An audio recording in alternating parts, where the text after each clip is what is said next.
بسم اللہ الرحمن الرحیم. السلام علیکم ورحمۃ اللہ وبرکاتہ. محترم بزرگوں، دوستوں، ایک نئی بات ذہن میں آئی. جیسے کہ آپ لوگوں کی دعائیں اور پیار ملتی رہتی ہیں اور ہماری کوشش رہتی ہے کہ کچھ نیا ہوتا رہے. معاشرے میں دیکھنے کے بعد بہت سی چیزیں ایسی ہوتی ہیں کہ جس پہ جی چاہتا ہے کہ تھوڑی بہت گفتگو کی جائے. آج کل ہو یہ رہا ہے کہ بڑی تعداد میں میرے اپنے جاننے والوں کو میں نے دیکھا، میرے قریب کے لوگوں کو میں نے دیکھا کہ حالات کے تحت کچھ نہ کچھ ایسا سوچ لیا کہ سوچنے کے بعد ذہن میں، دل و دماغ میں وہ بات اتنی بڑی جگہ بناتی چلی گئی کہ آدمی ڈپریشن میں آ گیا. صرف اور صرف سوچ کی وجہ سے صحتیں لوگوں کی خراب ہو رہی ہیں. سوچ لینے کی وجہ سے نہ جانے کیسے کیسے گمان آ رہے ہیں کہ دنیا بیگانی سی لگنے لگتی ہے. سب کچھ گھر میں ہنستا کھیلتا چل رہا ہے، لیکن گھر کا ایک آدمی جو ہے وہ خاموش ہو گیا اور کونے میں بیٹھا ہوا ہے. وجہ کیا ہے؟ پتہ یہ چلا کہ وجہ یہ ہے کہ یہ ڈپریشن میں چلے گئے. اکثر ایسے دیکھا میں نے، گھر والے عادی ہو گئے، ارے بھائی یہ تو ڈپریشن میں چلے گئے، کچھ نہیں کر رہے ہیں. بہت آسان ہے کہہ دینا. زندگی کا ایک گھر کا ایک ممبر، ایک ساتھی، وہ جو ایکٹیو رہتا ہو، وہ جس نے زندگی میں نہ جانے کیا کیا اچیومنٹ کیے ہیں. کار سے نکلے تو پتہ چلا کہ 2000 کلومیٹر گاڑی چلا کے چلے آئے. بالکل سمجھدار، ذمہ دار، ہونہار، ہوشیار لوگ تنہائی کا شکار ہو کے ڈپریشن میں جا رہے ہیں. وجہ کیا؟ وجہ صرف اتنی سی مجھے سمجھ میں آ رہی ہے کہ حالات کی جو پریشانیاں ہیں، جو معاشرے میں کورونا کے بعد کا حال ہوا، کچھ بزنس پہ اثر پڑا، لوگوں کی نوکریاں چلی گئیں، اور جو کچھ، میرا مقصد کہنے کا، بتانے کا صرف اتنا ہے کہ جو کچھ بھی ہم نے دیکھا کہ یہ غلط ہوا، اس کو دل میں بٹھا لیا. صحیح جو ہو رہا ہے وہ بھی تو ایک رخ ہے زندگی کا. آپ اگر یہ پہچان نہیں کریں گے کہ غلط کیا ہے اور صحیح کیا ہے، تب تو پریشانی کے دور سے گزریں گے. ارے بھائی سوچ کے دیکھیے، ہندوستان کا بڑے سے بڑا بادشاہ، کسی کی بھی تاریخ اٹھا کے دیکھ لیجیے، راجا، مہاراجا، شہنشاہ، بادشاہ، بڑے سے بڑے ہسٹری میں نام آتے ہیں، لیکن ان کی زندگیوں کو بھی اگر اپنی زندگی سے ہم لوگ دیکھیں تو کروڑوں گنا بادشاہوں، شہنشاہوں، مہاراجاؤں سے اچھی زندگی اس دور کے لوگوں کو ملی ہے. سوچ کے دیکھیے، بڑے سے بڑا شہنشاہ، بادشاہ بیٹھا ہوا ہے یا کوئی مہاراجا بیٹھے ہوئے ہیں، پیچھے سے ایک گردنی جو ہے وہ ہلکے سے پنکھا ایسے چل رہا ہے. کیا اس زمانے میں رہتا ہوگا؟ کیا گرمی نہیں پڑتی تھی؟ آج ایک سوئچ آن کیا تو فین چل گیا. بڑی تعداد میں آج سے 25 سال پہلے اگر آپ دیکھیے، 20 سال، 25 سال، 30 سال پہلے ایئر کنڈیشن کا فیشن نہیں تھا. گرمی تب بھی ہندوستان میں ویسے ہی پڑتی تھی، لو تب بھی ویسے ہی چلتی تھی. بہت مشکل سے آپ کو ایسے گھر دیکھتے ہوں گے جہاں کولر چل رہے ہوں. آج سروے کرا کے دیکھ لیجیے، اگر 3 کمروں کا مکان ہے تو کم سے کم 1 یا 2 کمرے میں اے سی لگے ملیں گے آپ کو. کسی بھی اسٹینڈرڈ کا آدمی دیکھ لیجیے جا کے، بڑی تعداد میں. کسی بھی اسٹینڈرڈ سے مطلب یہ کہ جو عام معاشرے میں لگتا ہے کہ یہاں چلتے پھرتے کھاتے پیتے لوگ ہیں. اس کا شکر کیوں نہیں ادا ہو رہا ہے؟ اللہ رب العزت کو شکر کرنے والا بندہ پسند ہے. آپ اگر تھوڑی سی پریشانی سے گھبرا کے کسی سوچ کو دل میں بٹھا کر ڈپریشن میں جا رہے ہیں تو اس سے باہر نکلیے. اس نے پیدا کیا ہے، اس کا تعلق ہے. میں 2-3 دنوں سے بہت پریشان تھا. میں کئی لوگوں سے، اپنے جاننے والوں سے ملا جن کی سوچ ان کو ڈبوئے دے رہی ہے. ایک بادشاہ نے کچھ ٹکڑے لیے، اس میں کانچ کے ٹکڑے بھی تھے اور ہیرے بھی تھے، اور اس نے کہا اپنے جاننے والوں سے کہ بھائی یہ کچھ ٹکڑے ہم دے رہے ہیں، کچھ کنچے کی طرح سے ہیں، اس میں اصلی ہیرے کون سے ہیں اور کانچ کے ٹکڑے کون سے ہیں؟ جو بتائے گا اس کو انعام میں ہم سارے ہیرے دے دیں گے، لیکن اگر نہیں بتا پایا تو پھر سزا بھی ویسے ہی ملے گی. کئی لوگوں نے کوشش کی اور کوئی صحیح نہ بتا پایا، ہاتھ میں دیکھے پہچاننے کی کوشش کرے، پتہ چلا یہ غلط وہ غلط، اور سزا ملی. ایک اندھا شخص تھا، نابینا. اس نے کہا بادشاہ سلامت صاحب مجھے بھی موقع دیجیے. انہوں نے کہا بھائی آنکھ والے تو دیکھ کے پہچان نہیں پا رہے ہیں، تم کیا کرو گے؟ کہا دیجیے تو صحیح، ہمارے ہاتھ میں دیجیے اور 10 منٹ کا وقت دیجیے. سب حیران کہ یہ کیا کرے گا. وہ 10 منٹ کے لیے تیز دھوپ میں جا کے کھلے میں کھڑا ہوا، اور 10 منٹ کے اندر اندر جو کانچ کے ٹکڑے تھے وہ گرم ہو گئے، جو اصلی ہیرے تھے وہ ٹھنڈے رہے. کیا سمجھے آپ؟ کیا بتانا چاہا میں یہ بتانا چاہ رہا تھا کہ اگر کوئی تپش ہے، اگر کوئی گرمی کا احساس ہو رہا ہے تو یہ بھی اسی کی طرف سے ہے. اس گرمی کے احساس میں ہی تو پتہ چلتا ہے کہ اس کا نزدیکی بندہ کون ہے، اس پہ یقین کرنے والا کون ہے، اس سے مانگنے والا کون ہے. نہ جانے کتنی جگہ پر یہ لکھا ہوا ہے کہ اللہ رب العزت خود یہ کہہ رہے ہیں اپنے بندوں سے کہ مجھے پکارو، میں تمہیں سنتا ہوں، مجھے پکارو۔ ہم اپنے درد کو لے کے بیٹھے ہوئے ہیں، اس کو یاد ہی نہیں کر رہے ہیں، نہ تو اس کا شکر ادا کر رہے ہیں، نہ اس سے کوئی خواہش ظاہر کر رہے ہیں۔ آپ خود بتائیے، اگر گھر میں کوئی بچہ ایسا ہے جو ٹھیک سے بول نہیں پاتا، اور اگر وہ بول بھی لیتا ہے اور وہ خاموش بیٹھا ہوا ہے، نہیں کچھ ذکر کر رہا ہے، تو ماں کو کیسے پتا کہ یہ بھوکا ہے؟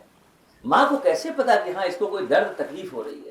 تھوڑا سا تو اس کے لیے آواز ہوتی نا، پکارتا ہے نا۔ بچہ بول نہیں سکتا لیکن رو کے ماں کو بتا دیتا ہے۔ اسی طریقے سے اگر آپ اپنے پروردگار سے اپنے تعلق کو نہیں جوڑیں گے تو یہ جو ڈپریشن ہے، یہ جو خاموشی ہے، یہ انسان کو دنیا سے لے کے چلی جاتی ہے۔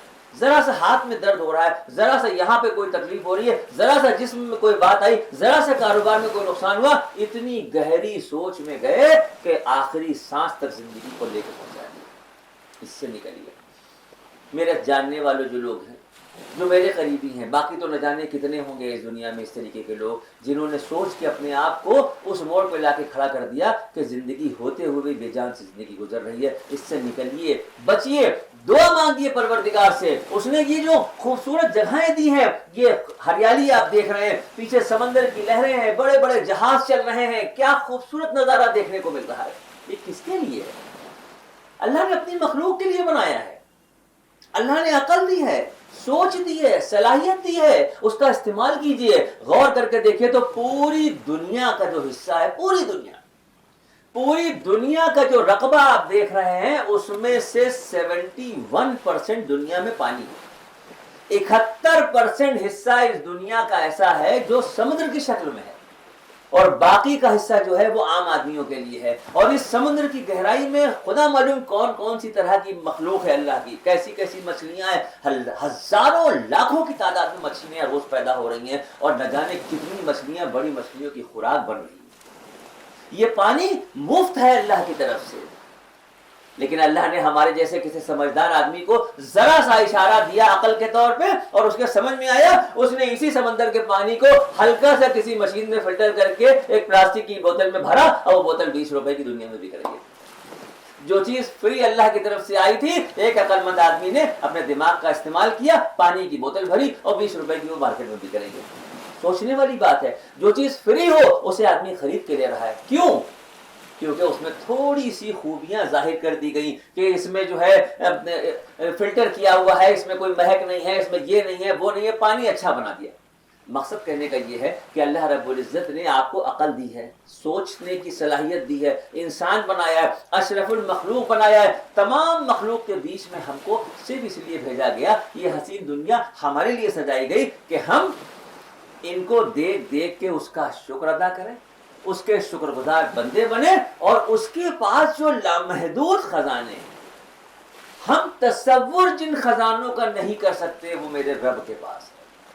اور سمجھ لیجئے، پوری دنیا میں جتنا بھی انسان ہے، میں مذہب کا بیریئر اس میں نہیں لا رہا، پوری دنیا میں جتنے بھی لوگ ہیں، سارے لوگ اگر ایک ہی وقت میں ایک ساتھ اللہ سے اپنی خواہش کا اظہار کر کے مانگے کہ مولا ہمیں یہ دے دے، ہر آدمی کی اپنی خواہش ہو، کوئی بنگلہ مانگ رہا ہے، کوئی گاڑی مانگ رہا ہے، کوئی پیٹرول پمپ مانگ رہا ہے، کوئی ملٹی سٹوری بلڈنگ مانگ رہا ہے، کوئی پانی کا جہاز مانگ رہا ہے، کوئی ہوائی جہاز مانگ رہا ہے، تمام جو آپ کی سوچ، پوری دنیا میں جتنے لوگ ہیں، اگر وہ سب لوگ ایک ساتھ اللہ سے اپنی خواہش کا اظہار کریں اور اللہ پاک ان کی خواہش کو اسی وقت پورا کر دیں، تو بھی اس کے خزانے میں رتی ریزے کے برابر بھی کوئی کمی نہیں آئی۔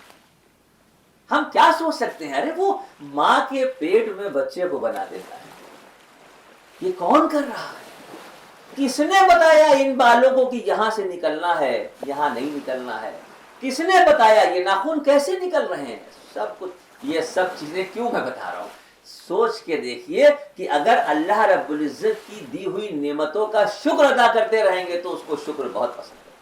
جس دن آپ شکر گزار بندے بن گئے، سو کے صبح اٹھے اور آپ کی آنکھ کھلی، تو لا الہ الا اللہ محمد رسول اللہ پڑھتے ہوئے اس کا شکر ادا کیجئے کہ زندگی کا ایک دن اور اس نے دیا۔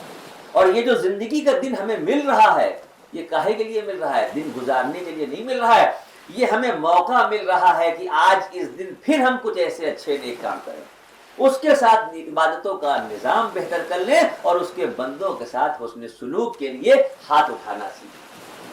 نہ جانے کون سی ایک لمحے کی ادا ایسی ہو جو اس کی بارگاہ میں قبول ہو اور ہماری گزری ہوئی زندگی کے سارے گناہوں کی معافی مل جائے اور بچی ہوئی زندگی میں نیک عمل، نیک ہدایت کرنے کی توفیق مل جائے۔ اپنی بات کو ختم کرنے سے پہلے اس بات کو دہرا کے کر رہا ہوں، 2 لفظوں کو دامن تھام لیجئے، 2 لفظوں کو مضبوطی سے پکڑ لیجئے۔ ایک، شکر ادا کیجئے اس کا، دوسرا، صبر کر لیجئے۔ صبر کا بدل جنت ہے، کوئی بیریئر بیچ میں نہیں آ سکتا۔ یہ جو سوچنا ہے کہ ہم نے یہ کیا، ہم نے وہ کیا، ہم نے وہ کیا، شکر کرنا سیکھ جائیے، صبر کرنا سیکھ جائیے، زندگی اپنے آپ بدل جائے گی۔ یہ کیا کم ہے کہ چلتے پھرتے۔ شیخ سعدی کا واقعہ ہے، مسجد میں گئے تھے نماز پڑھنے، نماز پڑھ کے نکلے تو دیکھا ان کے جوتے کوئی لے گیا۔ اب وہ کھڑے ہو کے سوچنے لگے کہ میں اتنا نامور شخص، کیا میرا مقام و مرتبہ، ایسے اگر ننگے پیر گھر جاؤں گا تو لوگ کیا کہیں گے کہ شیخ سعدی ننگے پیر کیوں جا رہے ہیں، کس کو بتاؤں گا کہ جوتے مسجد سے چوری ہو گئے۔ ابھی یہ سوچ ہی رہے تھے کہ دیکھا سامنے سے ایک آدمی چلا آ رہا ہے جس کے پیر ہی نہیں، گھٹنوں کے بل وہ زمین میں اپنے پیر کو رگڑتا ہوا گھستا ہوا چلا جا رہا تھا، وہیں سجدے میں گر گئے مسجد میں۔ اے پروردگار، میرے پاس تو صرف جوتے نہیں تھے، اس کے پاس تو پیر ہی نہیں۔ فری کی سانس ہم لوگ لے رہے ہیں۔ ان سے پوچھیے جن کے گھر والے ہاسپٹل میں ہیں اور ڈاکٹر کہہ رہا ہے اب انہیں وینٹیلیٹر پہ جانا ہے، اس کے بغیر ہم لوگ جی رہے ہیں۔ ایک سانس آ رہی ہے، ایک سانس جا رہی ہے۔